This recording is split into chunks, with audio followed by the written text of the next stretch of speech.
was good. That was great. Yeah. Oh my gosh. I don't even know what episode we're on. 22. Yeah. Welcome to All the Books, the official 22, podcast of the David A. Howe Public Library. Yeah. See, I screwed up there too. Let me try it one more time. Okay. Welcome to the 22nd episode of All the Books, the official podcast of the David A. Howe Public Library. Nope. Let's just go with it now. David, yeah. I love it. How are you, man? Good. I'm Eric Mickles, Nick. I'm Nick Gunning. Eric. Thanks. I'm great. Yeah. Yeah. Let's start this off real quick. Okay. Hey, everybody, guess what? All the Books is back on iTunes. That's right. We've moved. We're now on SoundCloud. Yep. We're on YouTube. Yeah. You can find us on All the Books on YouTube, where we're putting up all our podcasts there for easy streaming and listening. Yep. And I guess that's it. Yeah. Those are the three. Yeah, well, it's easier to get to, I think. You got a couple different options now. So now you can listen to us streaming. You can listen to us on iTunes. You can download the SoundCloud app. Yeah. So comment, retweet, review, share. Yeah.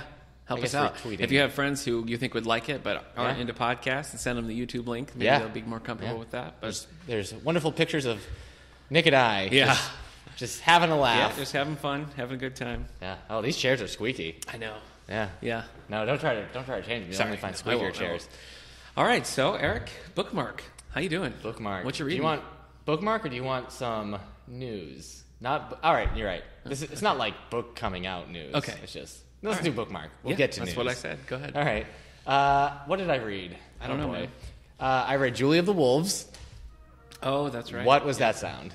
It was an email I got. It was the sound of your not respecting the sanctity of the podcast recording room. What? Oh, I thought you were reading the email. Oh, no. We were all waiting with bated breath. No, I'm not going to read the email. Okay. All right. Julie of the Wolves by Jean Craighead George. We had recorded a podcast last week. Yeah. And then as soon as you left, I just finished the book. Oh, okay. It was not good. So you're done. Yeah, you didn't really enjoy it while you were reading it. It probably would have been great if I was in fourth grade reading it. Mm-hmm. But as a 29-year-old adult, it just didn't click with me. I don't know. I didn't really know what the story was about. Just a girl living with some wolves, convincing them that she's a wolf by acting like a wolf. Acting like a wolf. Yeah. Well, that's how you fool an animal. Yeah, absolutely. Yeah, I once lived with a pack of butterflies just by just by slowly flapping my little wings. Yeah. And, wearing like symmetrical clothing all the time. No, not even. Oh wow. Yeah. Yeah, they were like super dumb butterflies. But they became like family to me. Yeah. So did you ever like call them butt or flies because they were so dumb? I did, but there was a language barrier and they didn't get it. They didn't get it. But I honestly think they would have appreciated it had they. Yeah, all right, cool. A book I did like. Okay. It's actually going to go. I'm going to tell you what I've read, and it's going to progress me liking it more and more. Oh, okay. Because I only gave Julie of the Wolves 2 stars. Yeah. I gave 1,000 Pieces of You 3 stars. Me? Not 1,000. The characters saying you to somebody. Pieces of me. Okay. 1,000 Pieces of the girl. Anyway. Okay. I liked it. Good. It's about a girl traveling through realities, chasing her father's killer. Mm-hmm. You think that would be... It's funny. You can see the difference. I think this one pointed out the difference to me between like YA and adult. Okay. Because if this was an adult book, like if this was Crichton, the ideas would be front and center. They're like traveling through the reality. This is how different the world is. This is how this world works, and would go into all that. But because it's YA, it's all about the relationships. Okay. Like, oh, looks like me and my dad don't get along here. Right. Oh, this guy I like sure is even more likable. Sometimes that can be really effective. No, it's still good. It's just when she's going to different worlds, she's like, oh, I guess technology moves slower in this reality. I'm like, tell me more. Yeah.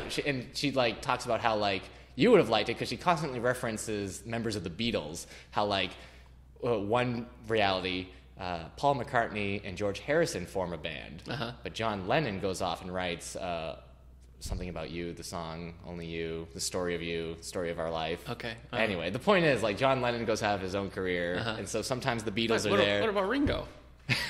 Never mentions Where's Ringo? Oh my gosh! It's either the Beatles are together, or Paul and John are doing their own thing. Somewhere Ringo's like, "Would you like fries with that?"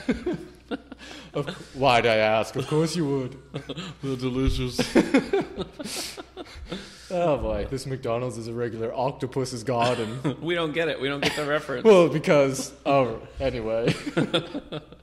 Yeah, that'd be great. What if in those realities, like George or Paul or John, they go to the McDonald's, and there's that one moment you're like, oh, the Beatles. So they're going to get together, but they don't. Instead, he like drops their food in front of them. Like, I would read that.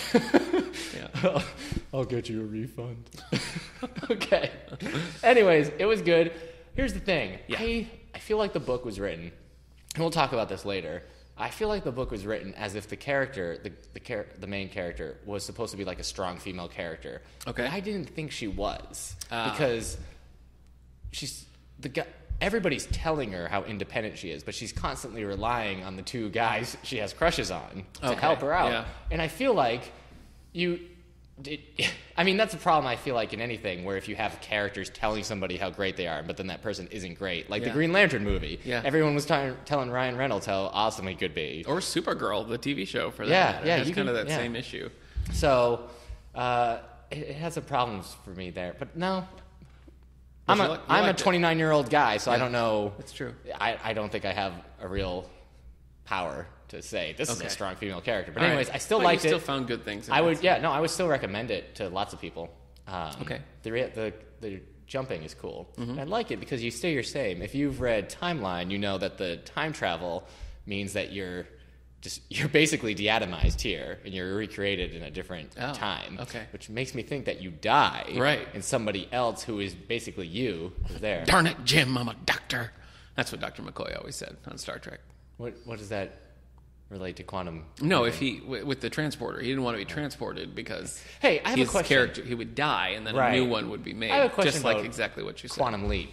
Okay. Let's do it. Is he leaping through time or is he leaping through realities? Is he going to alternate realities? No, he's not going through alternate realities. So it's just time. He's traveling within his own lifetime and jumping into like other people. Okay. Yeah. I don't. It's always loose. Like they're not even consistent with how it works. It doesn't seem like quantum, but then. Yeah, I don't know. Maybe I'm sorry, it is. Man. And I read Roller Girl by Victoria Jameson. Yeah. Oh, I should have mentioned that 1,000 Pieces of You was by Claudia Gray, who wrote Star Wars Lost Stars. Oh, okay. Is that why you picked it up? Yes, but also because it's really popular. Oh, okay. So, and it has a cool cover. All right. But I read Roller Girl by Victoria Jameson. I gave it 4 stars. Okay. It's a juvenile graphic novel about a girl who joins a roller derby camp. Okay. And I liked it. Yeah. Is that it? Loved it. Yeah, I guess I'll stop there. Okay. Well, how about this for a transition? I also read Roller Girl. Whoa! I know. And our listeners will find out why later. Yeah. But for right now, I liked it too. I thought it was pretty solid. But you only gave it 3 stars. 3 stars. Yeah, I didn't love it. Yeah. But I liked it. I enjoyed it. You know, it was entertaining. I laughed. Here's the thing I liked about it. After coming off 1,000 Pieces of You, and having that problem, being like, I don't think she's this strong of a character. Like, there's not a lot about her. Reading Roller Girl, I'm like, this is what I'm talking about. Okay. Here's so she's like a better representation of the strong female. I mean, there's this test. I'm going to look it up later. No, I'm going to look it up right now. There's this test you can do. I can't remember the name of it. For movies on strong female characters being in a movie. Basically, you need to have 2 female characters. They need to have a conversation with each other, and it can't involve guys. Okay. You know what I mean? Right. So it has to pass that test to be whatever. I can't remember. It starts with a B, like a Blanchet test. It's based off of a comic. Okay. But anyway, I mean, Roller Girl, it's just her talking about stuff with other girls, and she's determined, and I don't know. I really liked it. I liked her, how she kept practicing, even though it was tough. I connected with the losing friends just because you start being different. So it was funny because you said you thought you don't connect. I think we're talking about this too much before we get to the segment in which we're going to talk about it. All right. Save some of that magic for Act 2. All right. I guess I'll look up the test before we do that then. Okay. So let's see. I was reading The Force Awakens last week, and I finished that. It's the novelization of the movie by Alan Dean Foster. So it did have some interesting additions. It gave a little more insight into some characters. We got more scenes with particularly Poe and Leia, which I thought was cool. But ultimately, I was kind of like, because it didn't really do enough. Like, it's certainly not required reading. Like, I wouldn't be like, if you love the movie, you have to read the novelization. And sometimes that's true. I mean, sometimes it really does help and it kind of captures that magic. And this, I thought, was just like, it was fine. Right. There it is. Did Leia... I don't know, because she's not in the movie too much. Yeah. Is it like more Force stuff? There's a little bit more Force stuff for using the Force. The book starts with Leia, and the movie doesn't. you know. Oh. And there's just a little bit more of, I think, the political side of things with Leia, like kind of working with the Republic and everything, which I felt was missing from the movie, but it wasn't quite enough in the book to really like flesh that out. So I think it's, if you're a Star Wars fan, if you enjoyed the movie, it's probably worth a read. It's a quick read, but I wouldn't say run out to your nearest retailer. But we do have it here in the collection. So you're saying walk at your own pace. Walk at your own pace. Don't run. I also finished a graphic novel, Jeff Johns' Flash Wonderland. Yeah, that's the first of his run. Yeah, the Wally West run. I didn't love it. I love his Wally West. I know you do. Yeah. I know on The Flash, the show, I mean, it's Barry Allen, but a lot of it is just from his Wally West run. So. Yeah, it's really difficult. All like the relationships with the rogues, with the villains and their relationships and stuff. It's very like out of that run. Yeah. So. Yeah, that seems right. Do you like The Flash? The TV show? No, the character. Yeah. I never really see you like, oh, I love that. That was great. I do like The Flash. Okay. Yeah. I guess I tend to like Barry better. I don't get it. And I mean, I like Barry in the show, but that's mainly because he's a little Wally. bit... He's basically Wally. Yeah, I don't know. I guess I always, like, growing up, I always read all the old Barry Allen comics and stuff. Well, you like read much Wally West. Cops and procedurals. Yeah. And then I really liked... say it for me. Procedurals. Procedurals. We have Flash Rebirth here in the collection, and we're actually getting the next volume, too. And I think that is a really cool Barry Allen story. So if you haven't read that, Have stop been over reborn. the adult graphic novels and check out Flash Rebirth. He says that, right? He just yells like, I have been reborn! No, I don't think so. Really? I don't think so. Weird. So that's what I finished. Oh, well, and Tiger's Wife, too. That was the book club book. We're discussing that on Tuesday. I'm Janice, the Tiger's Wife. Yeah. So glad you moved in next door. That book just never clicked with it. I kept waiting for it to be like, oh, okay, now I'm really into it. It just never happened. Is there nothing to do with a tiger in it? Yeah, there's tigers in it. Yeah. My jaw just dropped. Yes, it did. It's just... I don't know. I'm interested to hear what the book club group thinks about it because I'm very indifferent to it. But I know it won awards and things and has been popular. So you know who else won an award? Tigers. There was a poll to see what the world's most favorite animal was. Tiger was number one. Tiger got it. Yeah. Congratulations. Beat out to all of our tiger listeners. Yeah. A hearty congratulations from all the books. And dogs, second place, not bad. Runner up. Yeah, that's you know how I found that out? I was looking up horses. Okay. I was just looking up horse facts, and I found out they were number 4. Oh. So that's cool. Well, now I need to know what number 3 was. Oh, I don't remember. Cats? It must be. What if it was something like, salamanders? Wouldn't that be weird? I think snakes were on there. Okay. I was upset because there were no whales. Snakes on a plane? Yeah, Snakes on the Plane was number 5. The movie. The movie was number 5 of the world. Doesn't really seem like it fits the confines of the poll, but whatever. Yeah. So as for what I'm currently reading... It didn't. It was one of those entry-only ones. Like, people had to send it in. Like a write-in. Yeah, okay. Enough people wrote in. Aquaman, Death of a King. So this is volume 4 of Jeff Johns. You need to let me read that, man. Volume 4 of his Aquaman run. So far, so good. Yeah. I picked up some Alex Cross. Which one? I'm reading book 9 of James Patterson's Alex Cross series called The Big Bad Wolf. Is this where you are? You read the series in order, right? Yeah. Okay. I can never tell with you. Yeah. I read the first 8. There you go. And now I'm on book 9. Nice. I noticed my brother on Goodreads, my brother Steve picked up Along Came a Spider, the first Alex Cross. So I guess from listening to all the books, we converted him. That's it for me, buddy. And you liked... Did you see the new Alex Cross with Tyler Perry? I didn't because I think it's actually based on book 10 or something. I hadn't read the book yet, so I didn't see it. But I also haven't seen the Morgan Freeman ones either. And I've read those books. So. Okay. That's what I wanted to look up. Okay. That's it for me, for Bookmark. Book news? All right. You had weird book news that you wanted to share? That doesn't I do. Really fit. I wanted to say this. Oh, boy. No, okay, because you reminded me with Alex Cross. It has nothing to do. I wanted to remind everybody that Jack Reacher, the movie, is getting a sequel. Yeah. October 21st, Jack Reacher, Never Go Back, is hitting theaters. It's directed by Edward, Zwick? Okay. Anyway, he directed Blood Diamonds and Last Samurai and stuff, so he's a... I'm surprised that they're doing that. Yeah, I don't remember the first one being... But, I mean... I liked the first one. I just didn't think it was like... It didn't do gangbuster numbers. Yeah, well, Tom Cruise tends to do... Like, even when his films don't, like, go crazy here, they do really well overseas. Okay. So... it was good. Yeah. It was good. I kind of... Like, I was going really strong in that series. I think I've maybe read 5 or 6. But then the last one I read, I don't know. I'm not that interested anymore. So I might come back to... This is Lee Child's Jack Reacher series that we're talking about now. The last one I read was Without Fail, and it just, I don't know, I just didn't really like it. It made me But you liked the lose movie. momentum. I did like the movie, and I really liked the first couple books that I read in the series. So I don't know. It's got a big following. People like it. Another piece of Star Wars, well, not another, but a piece of Star Wars news. Marvel Comics is starting a Star Wars Poe Dameron comic book series. Oh. Set before Episode 7. Okay. So set a little bit before it. Interesting. So Poe is going to get his own comic book series. Marvel's going crazy with those. Yeah. They're all over the place. It's like every Star Wars character has their own title. I saw they have a Lando now. A Lando comic? Yeah. You bet. Here's a nice piece of news, though you might have to help me with this. James Patterson donates £10,000 to flood-hit UK bookshops. Mm-hmm. That's it. There was 2 bookshops. They were hit by a flood, and James Patterson is donating $5,000 each. Yeah, he does that quite often. Yeah.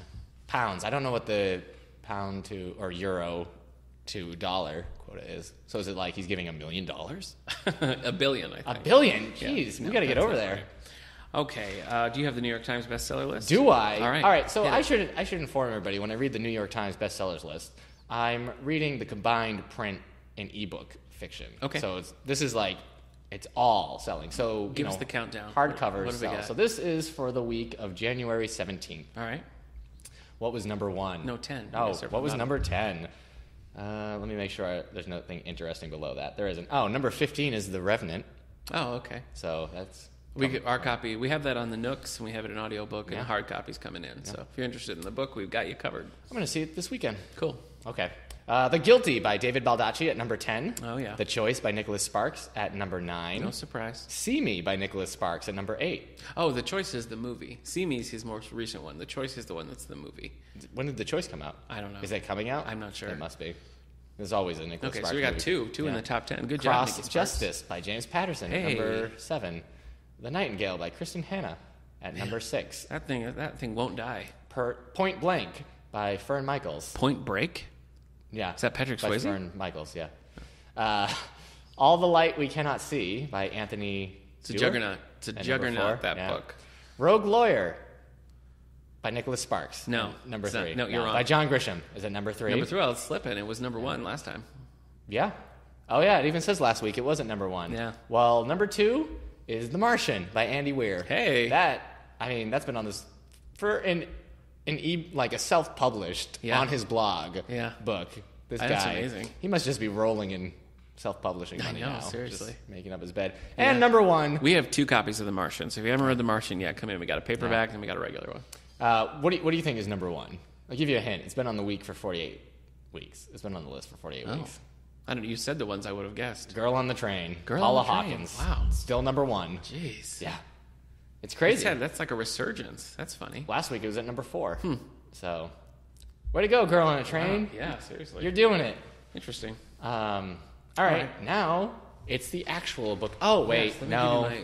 I mean, everybody's probably heard, but we should announce that Alan Rickman, actor in the Harry Potter films as Severus Snape, many other has things. passed away at the age of 69 due to cancer. That's a shame. Yeah. And I was really startled to see that. Yeah, especially coming right after we all lost David Bowie. So it's been like a what? Yeah. Because they're young and those weeks. They also didn't announce they even I didn't know Alan Rickman had cancer. And then all of a sudden, So I know a lot of people like a few years younger than me who just grew up on the Harry Potter films. So they're sad. My wife was looking at all like the little quotes and everything. She couldn't handle it. Especially there was one where he said, even when he's 80 years old, he's still going to be reading Harry Potter. I did see that. That's pretty sad. Yeah.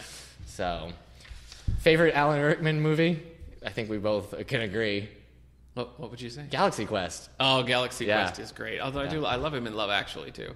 Oh, really? Yeah. But he's not a nice guy. No, he's not. But he's good. Yeah. He's fun. I mean, for me, it's Galaxy Quest. Yeah, Galaxy Quest. I just think Die Hard's fine too. By Grap Thaw's hammer, you will. I just love how put out and done with it he is through that whole movie. That's a great performance. Especially when Tim Allen is just like, when there's a scene where Alan Rickman's about to leave the convention and Tim Allen says, you need to do this. And Alan Rickman says, there's nothing you could say that's going to get me out there. Yeah. And Tim Allen is just like, the show must go on. And Alan Rickman's like, Darn it! He goes back out there. That's a great movie, which we do have in our collection. So stop in and check out some Galaxy Quest. Wait, should we announce that our guest just walked in, or keep it a secret? Let's keep it a secret. All right. Katora, we're keeping your presence a secret. We're not telling anybody that you're here. All right. So, all right. So here are some advanced notices coming out. Oh, you're starting with advanced notices. Oh. Katora, good news. We're still doing book news. We're almost done. Well, I'm almost done. Eric's takes a long time. Yeah. Okay, let's see. So, Danielle Steele. Boy, talk about a warhorse. She never stops. I don't think it's okay to call women warhorses. Oh. Maybe it is, Katora. No, wait, you're not here yet. No, she's not. She's an unofficial guest right now. I just don't think my mom would appreciate it if I No, said, I Mom, just you're a mean real warhorse. She just keeps going. She just keeps going and going. I think you and meant going. workhorse. Did you Yeah, see? maybe workhorse. Yeah. I mean, but Warhorse would be a heartbreaking film. That's true. Directed by Steven Spielberg. All right, so Danielle Steele's Property of a Noble Woman is coming out March 15th. So Danielle Steele fans, if you haven't finished Blue, you better hurry up because she's got another one coming out in a few months. Blue's not out. By Danielle Steele? Okay. Next, we have Treachery at Lancaster Gate by Anne Perry. I've never read an Anne Perry, but we are doing an Anne Perry this year for the book club. So if you're an Anne I'm Perry always surprised fan, finding out you haven't read something. join us for that book Oh, club. I get it. Like, Blue is coming out, so if you haven't read it, Yeah. I'm sorry. I ruined That's your okay. joke. That's all right. Boy, Danielle Steele fans, you sure do read fast. So this is number 31 in the Charlotte and Thomas Pitt series. So a lot of books before this. So Anne Perry fans, look out on March 22nd when Treachery at Lancaster Gate's coming out. Okay. April 5th, we have one that I'm excited about. And that is, and Katura, you might be excited about this one too. If she was officially here, Right, of course. yeah. And that is Designed for Murder, a Murder, She Wrote mystery Oh. by Donald Bain. They- That's coming out I have a April question 5th. about that. Yeah. Are those books still set in the 90s? Or are they like... No, they just keep going. So, yeah. But does she like age? Not really. So she's still whatever. However, how old was Angela Lansbury when that was airing? Angela Lansbury has been forever like 68. So Okay, I really so is I'm not Jessica sure. still like 68 in these books then? She's like, I'm celebrating my 68th I birthday mean, again. They just never address it, but it's I've not, written murder once more. She's Okay. not like 98 like Okay. she would be. I almost asked a patron checking that out. I'm like, so is this still set in like 1997? Is he still wondering if the internet's going to really take off? I always think of Murder, She Wrote as so much longer, but it was like on Against Friends. That was one of the things that like did it in. Isn't that crazy? Really? That's so weird. So did it not have lots of seasons? Oh, it did have a lot of Wow. seasons. It was on like I think 11 years. Wow. And then after the series, there was at least 3 movies. Wow. And the last one was in 2003. So I mean that's been a while now. What's but Angela still Lansbury doing? waiting for the 4th Murder, She Wrote movie, I think. Yeah. She's been in stuff. She was in Mr. Popper's Penguins. That was the last thing I remember. Was she her really? being in. I didn't see that. She played Jim Carrey. Just kidding. She played an emperor penguin. Just kidding. Well She done. played an older lady. Oh, okay. So yeah, Murder, She Wrote coming out April 5th. All right. So You are excited about that. I know. What was the last one that came out? Last Murder, She Wrote? The Ghost and Mrs. Fletcher, but I'm a few behind. Did you read The Ghost and Mrs. Fletcher, Katura? She has not, folks. No. You know what? But we're also doing a Murder, She Wrote for book club this year. We're Really? doing Nashville Noir, I think in April. Is that your Page Turners? Page Turner's book club, Okay. yeah. Not your contemporary classics. Not contemporary classics. That's no, weird. I think there'd be some All right. disagreements about that. Man, So- are you ready for what I would like to call an avalanche Oh, of come book on. news? All right. Can they at least be relevant and not just like 30 days to a slimmer waist? Huh. Well, hold on. Let me click. Okay. Click. Yeah. Click. All right. The Wild Diet. Go beyond paleo to burn fat, beat cravings, and drop 20 pounds in 40 days. I will never, ever, no matter how much I want to jack up, am going to get on a paleo diet. Okay. You know? I just don't know who you think is listening and waiting to hear, like, when is the next diet book coming out? I don't know. For advance notice. Somebody out there might just be like, oh. Yeah, but I don't I mean, think- if it was cool. I don't think that's how those things work. I don't think they're like, I can't Anyway, wait till the next one. hey, everybody, these books are coming out January 19th, Okay. 2016. All right. The year of... I actually don't know what year we are in for the Chinese calendar. I don't either. Probably not Katura, well, she's our fact checker. Yeah. All right. She'll check it out. The Power of Broke. How empty pockets, a tight budget, and a hunger for success can become your greatest competitive advantage by Damon John, a shark from Shark Tank. He's the founder of FUBU, which they always like to say. And that always confuses you because I don't really know anyone who wears FUBU anymore. Yeah, I don't either. All right. Well, anyways, Damon John has a book out. Oh, sorry. I don't know what this is. Tell me if you recognize this group. The Readers of Broken Wheel Recommend. Broken Wheel, Iowa. Oh, I guess it's fiction, so then I guess I thought it was like an actual book. All right. Anyway, here's a book by Katerina Bavaldi. No, it's just Bavaldi. Katori, you're like pantomiming over here. Not pantomiming. What's pantomiming? It's like acting things out silently. Yeah. Oh, yeah, she's pantomiming. Yeah. And I hate it. Okay. Okay, Star Wars. There's a Star Wars comic coming out. Okay. Charles Soule is writing Star Wars Lando. So the graphic is coming out. Yeah. You gonna read this? Maybe. Would you read a fun graphic? Oh, we're in the year of the monkey. The year of the monkey. Yeah. Okay. Do you know anyone who was born in the year of the monkey? I don't know. I don't Nick, keep track. it's not even relevant. Sorry. Let's keep going. Okay. So what is this? Bill Bryson, The Road to Little Dribbling, Adventures of an American in Britain by Bill Bryson. You can talk, Couture. It's okay to talk. Yeah. Yeah. That's great. Get that microphone. Okay, that's great. Put that microphone so she can talk in it too. Okay, there's going to be some microphone movement, yes? All right, there we go. Yeah. Okay. Talk loud. Bill Bryson went on a trip around Britain to discover and celebrate the green and pleasant land. So I guess he's doing it in America.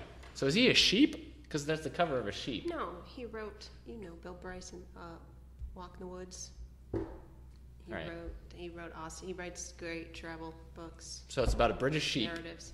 A British sheep going on a vacation. Going on a trip around America. Couture doesn't have time for this nonsense. This sounds scary. Dark Money, The Hidden History of the Billionaires Behind the Rise of the Radical Right by Jane Mayer. So, scary. Bronner, A Journey to Understand by Sherry Burgess. And, here it is, Blue by Danielle Steele, Nick. Mm-hmm. That's it. Do you know what it's about? I don't remember now. I looked it up at one point. All right. It's about the anniversary of a fatal accident. Yes. Yeah. Okay. Okay. Tell me if you've ever read anything by Greg Horwitz. Horwitz? No, I haven't. All right. Orphan X, a novel. It's an Evan Smoke? Smock. It's spelt like Felicity Smoke of Arrow fame. Okay. That S-M-O-A-K. That's probably still smoke. Yeah. Oh, who's Tess Gernstein? Didn't she write The Shoemaker's Wife? I don't think so. She's very popular. She's on our standing order list. She says Everybody Orphan likes her. X is the most gripping, high-octane thriller she's read in a long, long time. She says you better hang on to your seats because Greg Hurwitz will take you on a dizzying ride you'll not soon forget. Oh, okay. It's a strong recommendation. Yeah, she feels... The Forgotten Room, a novel by Karen White, but also Beatrice Williams and Lauren... Are those lots of L's? Willig. Those are lots of L's. So it's by 3 authors of historical fiction. That's interesting. They're popular writing authors historical fiction. Mm-hmm. written together. Yeah. That's intriguing. That's the one we talked about earlier, the multi-generational one, right? We talked about it in the advance notices a while back. Maybe. Okay. Even Dogs in the Wild by Ian Rankin. Inspector Rebus mysteries. Okay. Do you know those? Are you familiar with those? Sure, yeah. Inspector Rebus. Mm-hmm. It's popular. Yeah. Feverborn, a fever novel by Karen Fever. No, I'm kidding. By Karen Marie Monig. Okay. Monig. I'm going to get a translator. All right. Warriors of the Storm, a novel, A Saxon's Tales. These I've seen pop up all the time, so people must be reading them. Yeah. It's by Deckel Edge. Just kidding. Who did we decide Deckel Edge is? Like a PI. Oh, right. Deckel Edge. No. He is the PI. I was trying to think of Clint McGavin's... Clint McKenzie is Clint McGavin's rival from law school. Yep. Got it. Okay. I'm losing track of all our IP characters we own. Yeah. And their history. Do you think we'll ever be able to do a crossover where Clint McGavin, Deckel Edge, and... I don't remember who hangs out with Brando Sando. Elton? Elton, yeah, Elton where Phillips Elton Phillips as and you Brando said, it would have to be out of continuity because it would just crack the integrity of those characters. All right. The Man Without a Shadow by Joyce Carol Oates. Oh, now that one I'm really interested in that one. I'd like to read that one. She's always so thoughtful in her author pictures. Yeah. She sees something and she'd rather think about that than pose for this picture. Well, Probably a cat. yeah, it's true. Yeah. She did show us pictures. When we were sitting at the table, she was like, we started talking about cats, and she got out her phone and was like, "This is the new cat that I got." And it was really funny. Yeah. It was like, if you you know- follow her on Twitter, you know all about the cat. You know so what's they were funny? like old friends. I've been uploading all our podcasts to YouTube, so I've Yeah. been having to write out the summaries again. Yeah. We talked about Joyce Carol Oates a whole lot Well, back it at was the a beginning of this huge podcast. deal. Just like from day one. Yeah. She was even a tag in one Yeah. of our things. Well, we started late August, and she came early October, so, we were really gearing up for it. All right, I got 2 more books. River Road by Carol Goodman. Okay. Have you read anything by her? No. Maybe she's a debut author? I don't know. Okay. And A Song for the Brokenhearted, a Breen and Tozer mystery by William Shaw. Oh, it's not familiar to me either. I guess. Oh, but their fans will now know, Yeah. thanks to that overly long book news. I think we should switch next week. I should read whatever you have, and you should read book news, and we'll see how it really goes. And you're Okay. like, oh, Joyce Carol Oates has a books, and that's it. Sure. Your book news would be book blah. All right, so for our main segment today, we've got our first repeat guests, and that's Keturah Cappadonia, our children's librarian, head of children's services. I'm going to turn towards you. Thank you for having me. You're welcome.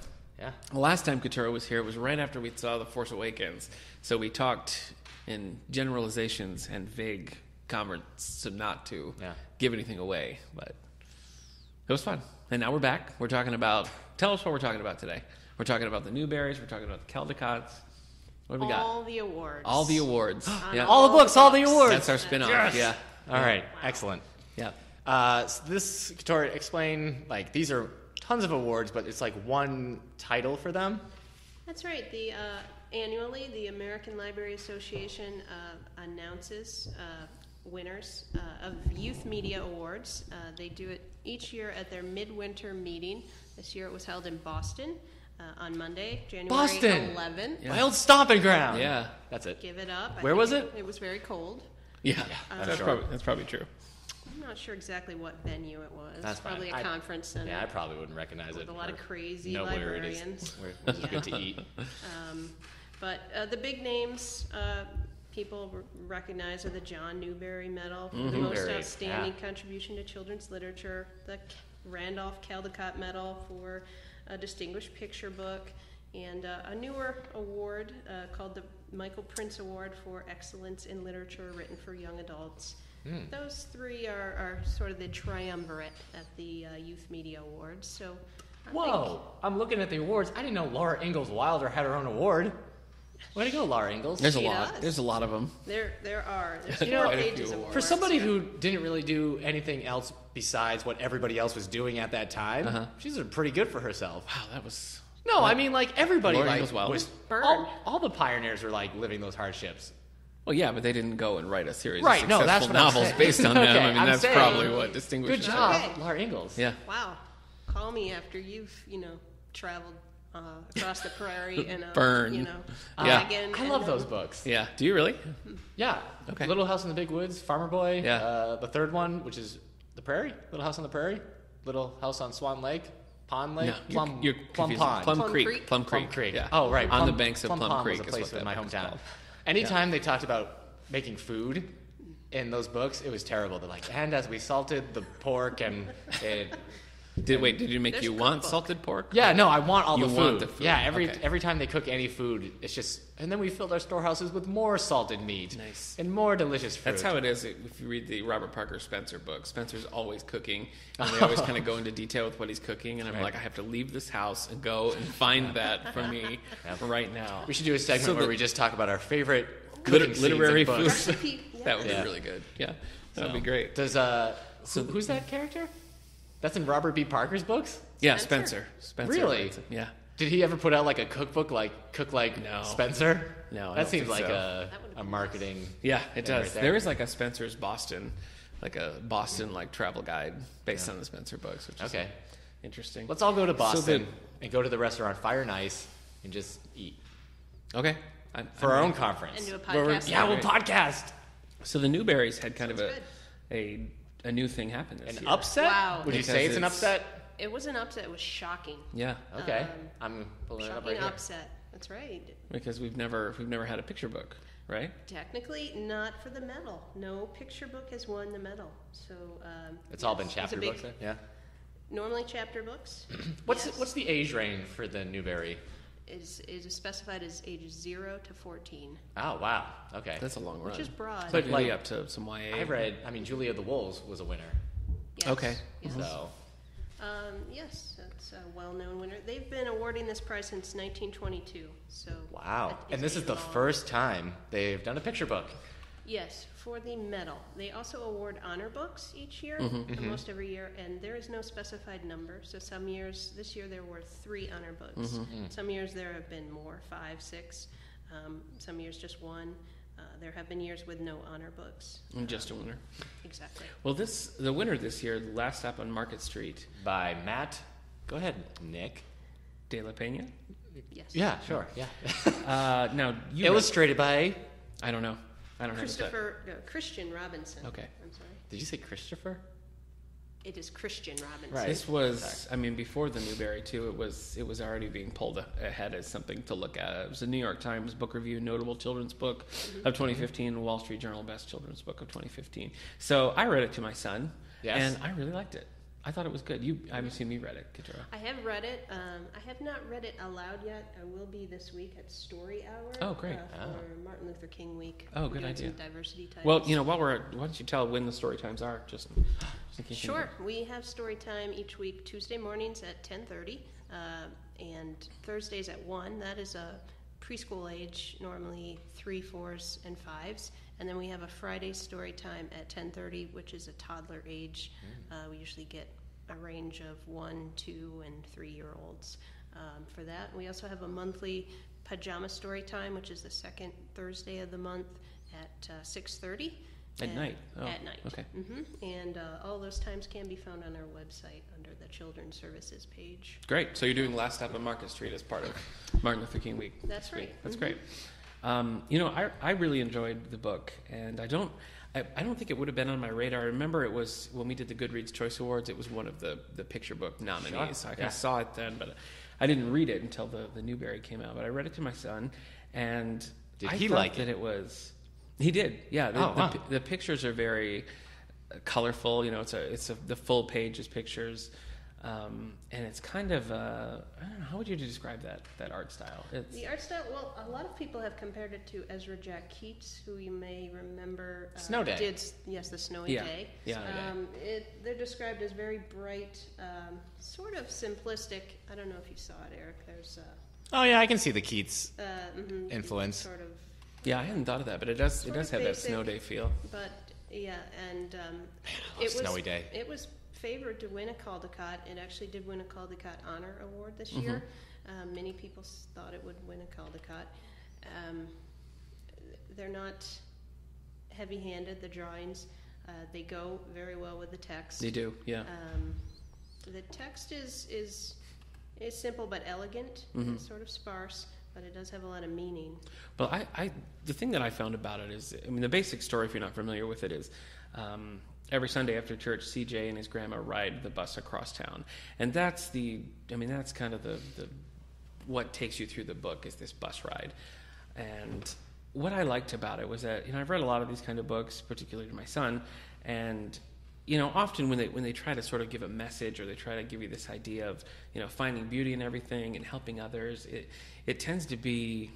I think it's hard to do that naturally and make it so it's not heavy-handed or overly schmaltzy. And I thought Last Stop on Market Street did a really good job of just working that concept into a story without banging you over the head with it. And that was something that I really appreciated about it. So I thought that was pretty neat. It was interesting. De La Peña has actually been better known as a YA author. Really? Previous to this, yes. He's... he writes the Infinity Ring series. Exactly. There you go. So this was actually his first foray into YA picture book. He had a book about Joe Louis, a boxing legend. So he really knocked it out of the I'd say park. you're off to a good start there, Matt. And we're hoping to see more great things from him. Librarians have been really buzzing about this decision to go with a picture book for the Newbery Medal and wondering what's going to come next in future years, whether it'll set a precedent. So we're really interested to see what will happen. And he was the first Hispanic author to win the Newbery Medal. Oh, that's as interesting. well. Huh. So it's really excited, the Hispanic librarians and Oh, sure. authors, Yeah. that community as well. What were the honor books this year? The honor books were The War That Saved My Life, written by Kimberly Brubaker Bradley. Now, I haven't read that, but I really want to. Fiction. That was actually my favorite. Did you read it? I did. Okay. I was really pushing for that to win the medal, but I was really pleased. I was just really intrigued. Did you send your votes in? No. I was intrigued by the premise of that one. That's definitely on my list. I like that it featured a character who had a disability, and so it was also actually honored with a Schneider Family Book Award. Okay. Roy Schneider has a book award? Which is a book that embodies an artistic expression of disability. Okay. So that was good. And another Newbery honor book was Roller Girl. Roller Girl! Oh, yeah. Okay, so Eric and I both read Roller Girl. Written and illustrated by Victoria Jameson. And I loved it. Which is a graphic Yeah, you did. novel. Yeah. Well, now I cut him off earlier because he started talking about how much he loved this, and I wanted him to wait until you were here. Hey, I want to also, when I'm here, the test I was talking about is called the Bechdel test. Okay. So that's the one where you need to have, you use this for movies, but the movie has to have at least 2 women in it, and they have to talk to each other, and it has to be about something besides a man. Okay.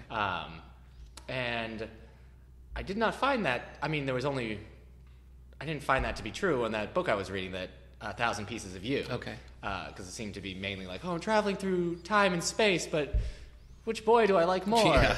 And it was just hard. But then I read Roller Girl, and it's just, it has all that. It's just boys don't play a part in that story at all, except for, she has a friend who is more into dance and dating and stuff. Yeah. So, but I just thought it was cool. I thought it was encouraging too, because she's really, really bad at roller skating, and she wants to be a roller derby girl. So, but she keeps working at it.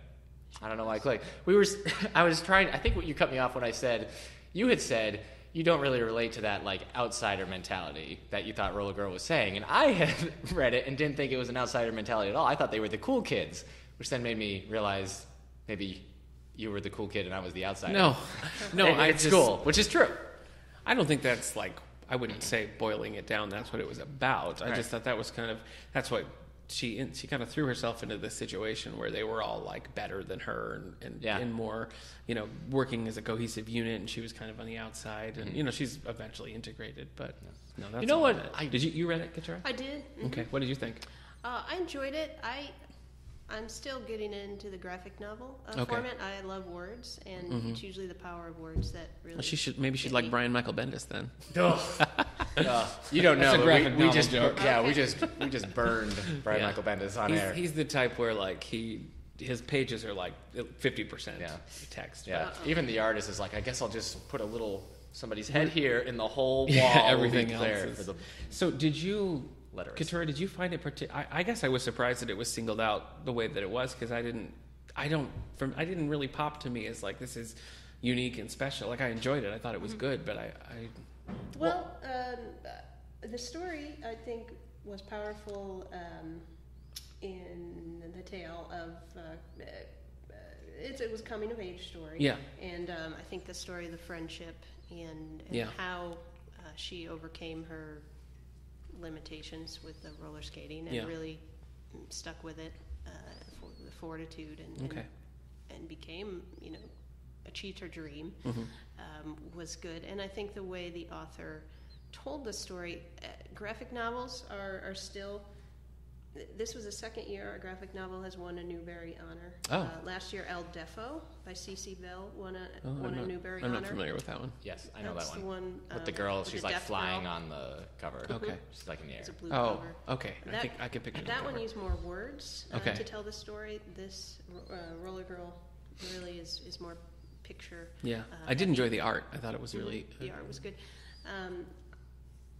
Again, I'm not certain on on what the committee why they felt used that for was. their It's hard comparing graphic novels with the word novels. Well, it's I'm a not weird sure. it's a weird spread. You got graphic novels, you got YA novel, And then you have a picture picture books book, now. all sort of going Honestly, against each other. So It's very interesting. that is hard. This year. Yeah. Well, I mean, if people start having problems with that, just make a graphic novel And award. there's been Well, talk yeah, that but they I might mean- do that. It's just interesting this year, that comparing the kinds of things was so different. It's a different range. I think the reason it was picked was because of what I was talking about.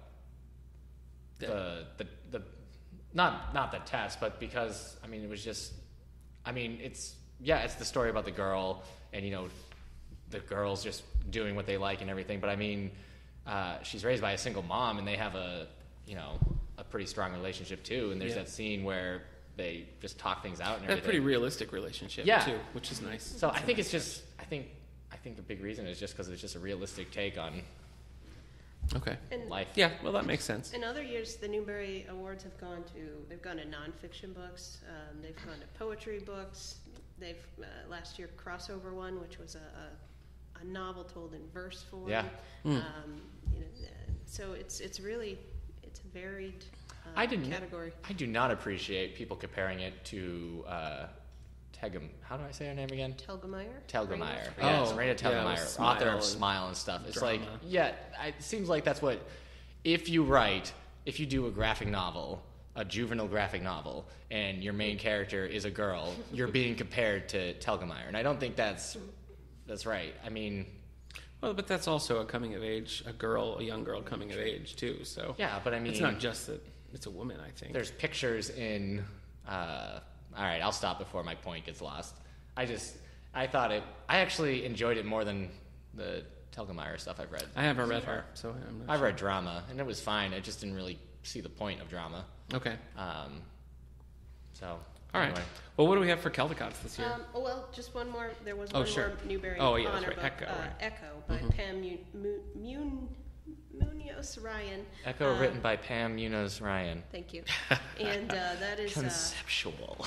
That's an interesting book. It's a very broad scope. It sort of weaves historical fiction with a fairy tale.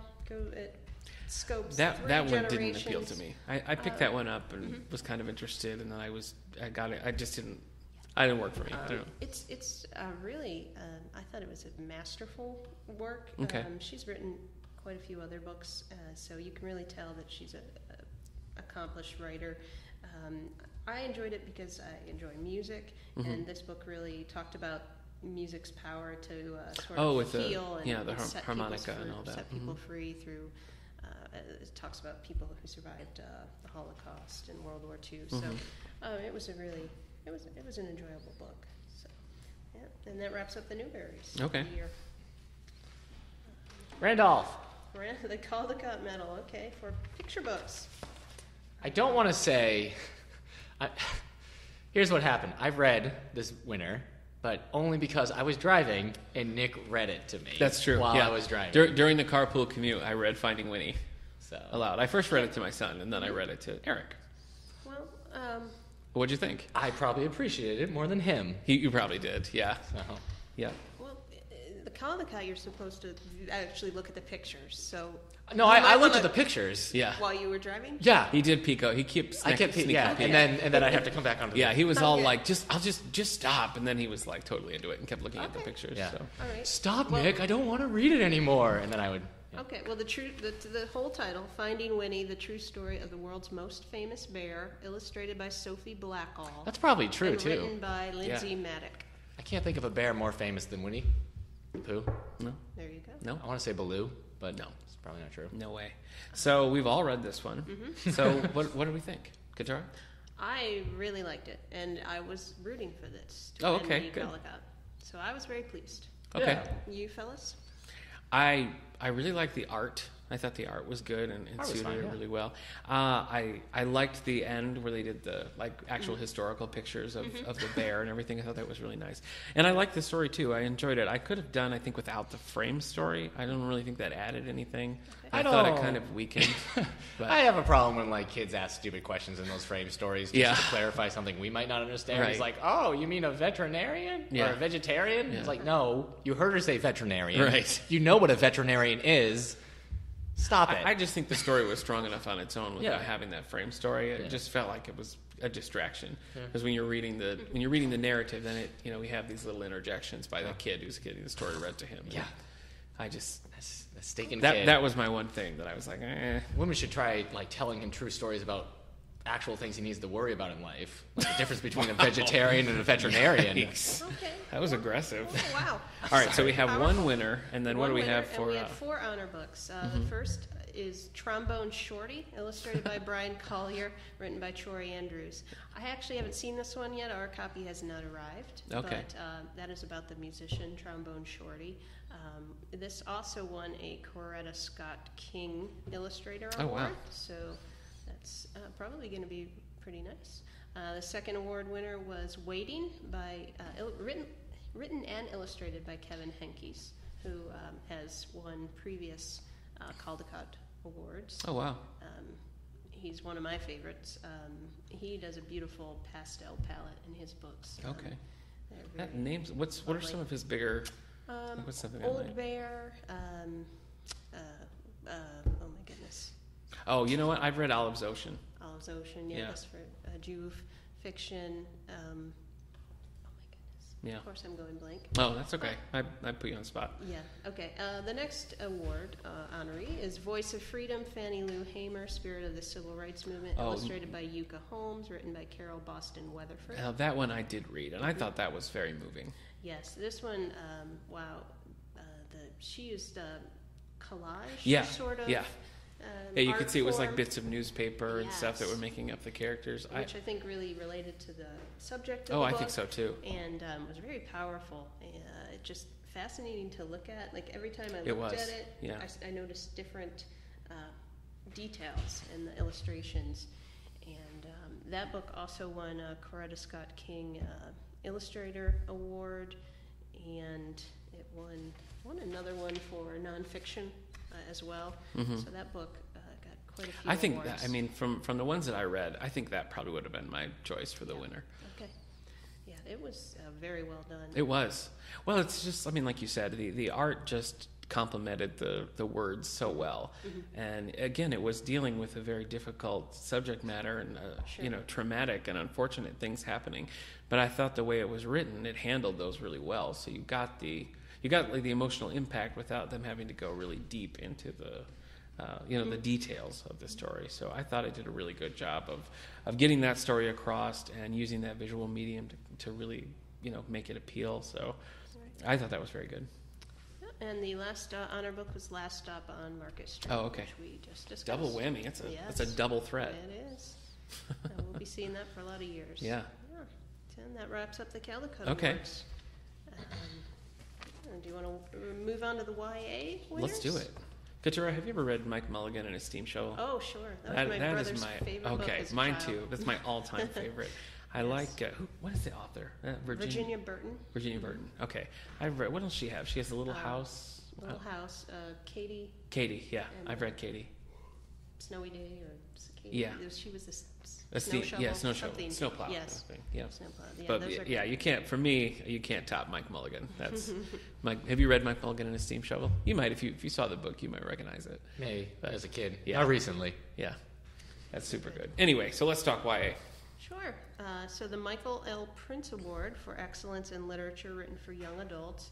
This is a newer award, dates back to about 2009. Mm-hmm. And the winner this year is Bone Gap, written by Laura Ruby. And it is a fairy tale / myth / gothic romance. And I read it. I enjoyed it. Mm-hmm. I would probably not read it again. It was interesting. Had a lot to do with bees, and it's kind of hard to describe. I guess mythical realism. It was pretty popular. It was a favorite to win. It was also a finalist for the National Book Award for young people. Okay. Do we have this one, Eric? Bone Gap? We will. And then that won the award. And then there were 2 Prince honor books: Out of Darkness by Ashley Hope Perez, which is a tale set in the early 20th century about a Mexican-American girl and an African-American young man in Texas. I'm currently reading that one. I've just really started. Mm-hmm. Sort of The a cover romance is kinda and spooky. racism. It is. It's not a happy tale. Okay. I don't know how it ends, but so far it's not happy. Okay. But Good. It's supposed to be very good. Good, you like the unhappy. And then the other honor book for the prince was The Ghost of Heaven by Marcus Sedgwick. Hey, and right now, frequently bought together on Amazon, Out of Darkness, The Ghost of Heaven, and Bone Gap. all those librarians all of us are like, adding that together. Yeah. Do you have a description in The Ghost of Heaven? Because I did not write that down. And I didn't read this one. I am the description master. What's this one about? Well, it's about a staircase that's leading up to heaven. It's silhouette. No. Okay. Timeless, beautiful, haunting, spirals connect the 4 episodes of The Ghost of Heaven. The mesmerizing new novel. Oh, that wasn't really about the book. They are there in prehistory when a girl picks up a charged stick and makes the first written signs. There, tens of centuries later, hiding in treacherous waters of Golden Beck, can take Anna, who people call a witch. Wow, this is a hard description to read. I am not the description master anymore. I'm sorry. I have been bested. I could have done it. There in the halls of Long Island Hospital at the beginning of the 20th century, where a mad poet watches oceans and knows the horrors it hides. And there in the far future, as an astronaut faces his destiny on the first spaceship sent from Earth to colonize another world. Each of the characters in these mysterious linked stories embarks on a journey to discover and survival, carried forward through the spiral of time. None will return to the same place. I don't know what this is about, but it sounds great. Yeah. I'm going to let you read that one. Yeah. That could be your pick. You know what? It reminds me. So this won already. Mm-hmm. Okay. And this is really... Honor Oh, okay. Mm-hmm. This came out last year. It almost reminds me of Hyperion. Because they were all from different places. They all have these different stories. It probably has nothing to do with Hyperion, but I've already connected the two in my brain. They're connected in your mind. So, that's perfect. There we go. Okay. I think that'll be a good addition. Yeah. The other YA I was going to mention is the William C. Morris Award for Debut Book published by a first-time author writing for teens. Okay. And that was the title Simon versus the Homo Sapiens Agenda. We do have that one. Written by Becky Albertalli. And that's about a boy being outed by, like, a group who's just, like, outing people for fun, right? He's outed by another teen in his class. Okay. Sort of in a vicious way, right? In a mean-spirited way, right. And then sort of his journey. And but you said it's actually pretty funny. It was funny, and I enjoyed it. Okay. I recommend that, definitely. And then I'll just mention the YALSA Award for Excellent Nonfiction for Young Adults, because we also have this title, Most Dangerous, Daniel Ellsberg and the Secret History of the Vietnam War, written by Steve Schenkein. Oh, okay. I thought that's the one with David Duchovny on the cover. That's right. He does look like David Duchovny. The picture of Daniel Ellsberg does resemble David Duchovny. Yeah. And I did read this. It is excellent. It's nonfiction. It is about, takes place during the Vietnam War, about the Pentagon Papers, but it reads like you're watching a thriller. I mean, it's like so fast-paced, highly recommended. You won't really realize you're reading nonfiction. So come in and check that out. Nice. Adults or YA, because it would appeal to both. That sounds interesting. And if you're interested in looking up any of the other youth media awards, because there are plenty more, you can find a complete list at the ALA.org website. I should put the address in our little description. Yeah, go ahead. I should really start doing that on a regular basis. We'll link it. We'll link it on Twitter, too. So if folks, if you've read any of these books and have thoughts on them or things you wish would have won or whatever. Or let us know, maybe you have a past Newbery, Caldecott, Prince Award winner that you love, want to recommend from years ago. I'd love to hear it. You can send it to @AllTheBookShow on Twitter.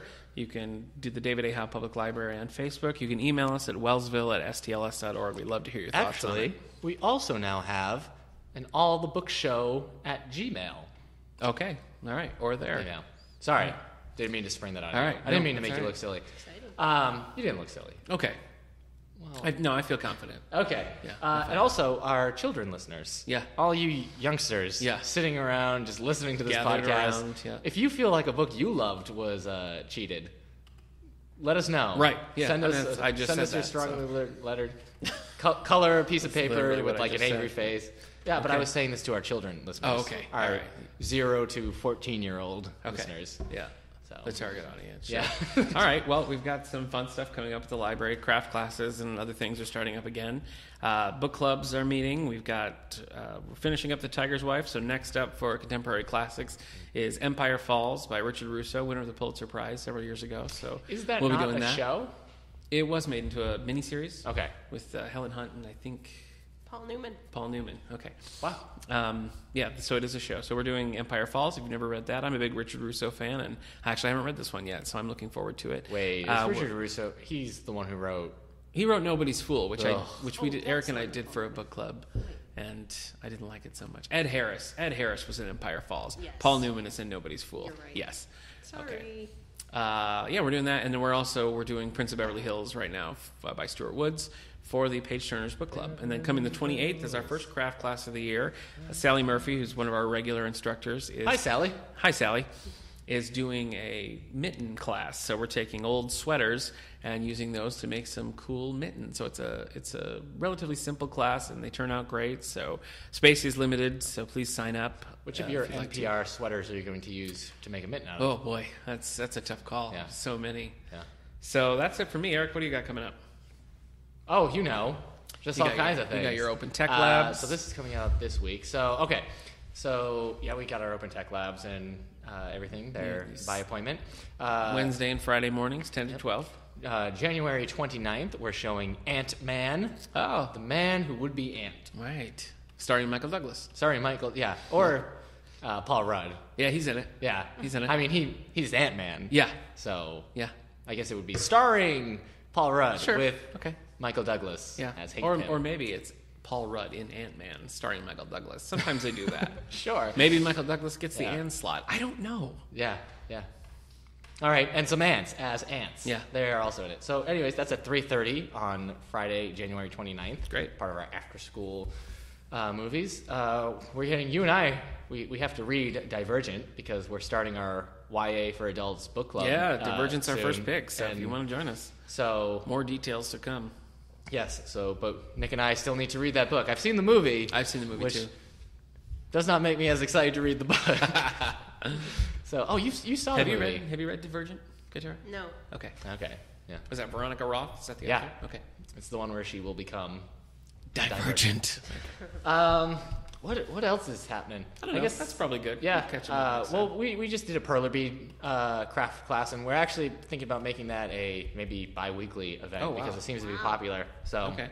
Neat. we got to start asking people, bring us Perler beads, Yeah. donate some Perler beads. But it's great. I didn't get to make anything last time because I spent so much time printing out templates Oh, yeah. that and then I still had kids asking me stuff like, can I get a dog that looks like this? And I'm like, you can get a dog that looks like the one I printed out. I didn't say that because... But in your heart. But in my heart, I was like, Okay. yeah, if you know what a dog looks like, you can make a dog with Perler beads. So, Sonic the Hedgehog got made. I was worried he was falling out of coolness with the kids. But he's still... Yeah, he's when still the in kids made game. a Sonic the Hedgehog. Okay. So go ahead, you were about to Oh, say I was just going to say, depending on when you're listening to this, we will be closed on Monday, January 18th for Martin Luther King Day. We'll reopen on January 19th, regular hours. So. Yeah. I guess we'll wrap it up here. So I want to thank our guests for returning. Thank you, Katura. And we will see you next time. You never thank me for returning. You're always here. Yeah, but every week. I would like to thank Eric for returning. Oh, Nick, I want to thank you for returning. thank you. Listeners, That's thank right. you for returning. Special shout out to our Angelica radio station listeners if you're Yeah. listening to us. It's Wednesday, and we'll see you Wednesday next week. at 9, yeah. Quick reminder before... I know you're trying to close it up, but remember, again, we're on iTunes, so please rate and review us so we can get up there and people can find us. And if you have somebody that doesn't understand how podcasts work, send them the YouTube link, because odds are they understand how YouTube works. All right, send us out, Nick. Bye.